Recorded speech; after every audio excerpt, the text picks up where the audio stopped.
Welcome to this B2B Bites with Jake Cook from Tadpull.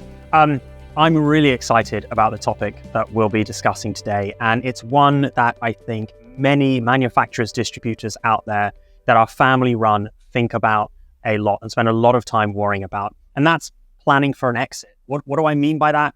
Well, I mean moving out of your business, selling your business, or maybe even IPOing it. How do you think about it, and how do you get the most out of that transaction?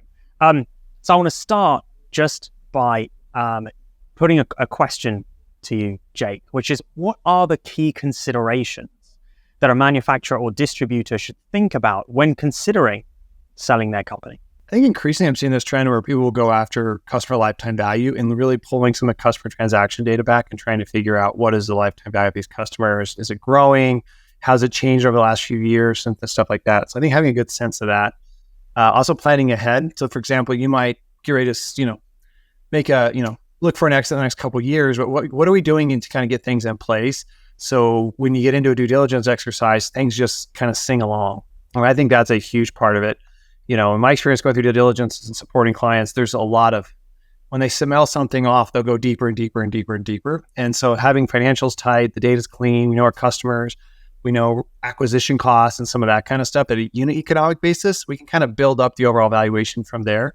But the more we understand the data on the individual customer, I see that everything, at least from like a valuation perspective, tends to fall out pretty cleanly. You mentioned something that some of our audience may not be familiar with: due diligence. Would you mind just explaining for the folks listening what that is? Due diligence, yeah, it's a fancy word that basically means someone's going to come into the business with a microscope and look at everything. And so the acquirer will be, I've seen all the way down to, what was this expense for this, small software sprint for the last 3 days. I mean, they'll get, depending on what they're doing as well. So yeah, they're going to kind of go through and look at everything, or what you say your books are. Do they really map reality? They'll look at the talent, what was in-house, out-of-house. They'll kind of go through everything as well.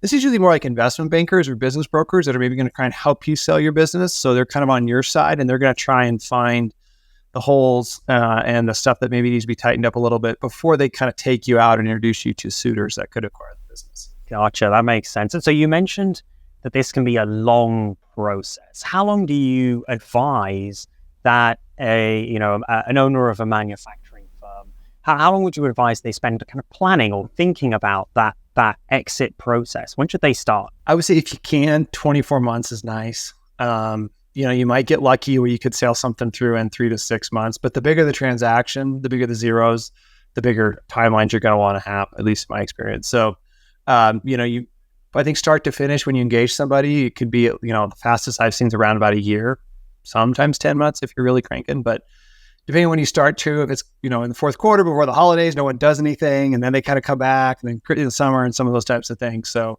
I think a good long lead time. And then if there is issues that would affect your valuation, you have time to kind of fix and, get those things shored up before you really mash the gas. You mentioned right at the beginning there the word investment bankers.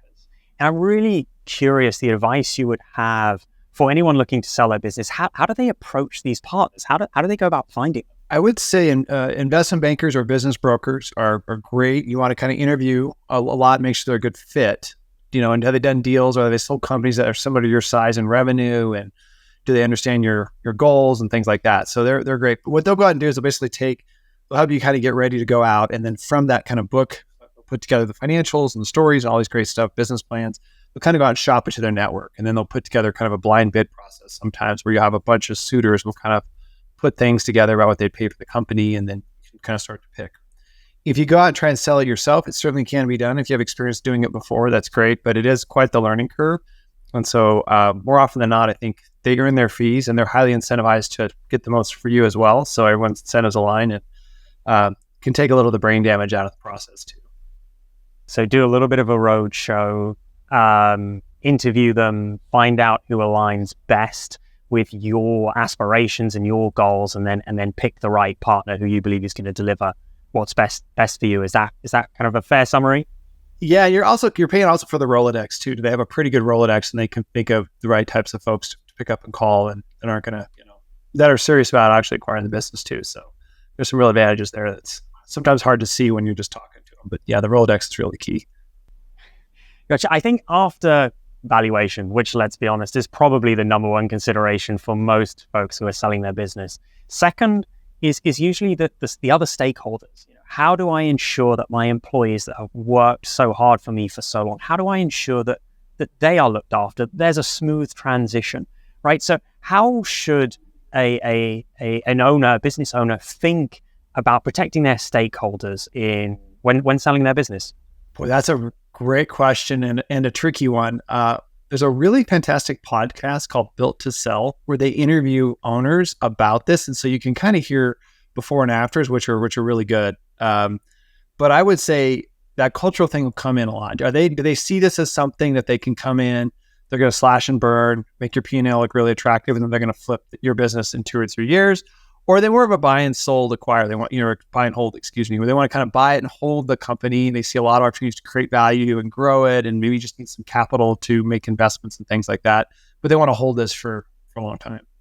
The biggest thing I think for owners is, what they tell you in the courting experience. It isn't always that it happens after the acquisition. So that's where references can be really good too. Are they willing to share with others? Can I talk to 2 or 3 CEOs that you've acquired, or, founding founders, whatever, that I could have a conversation with to kind of see if what they tell you when you're being courted matches with what happens once you're married, so to speak.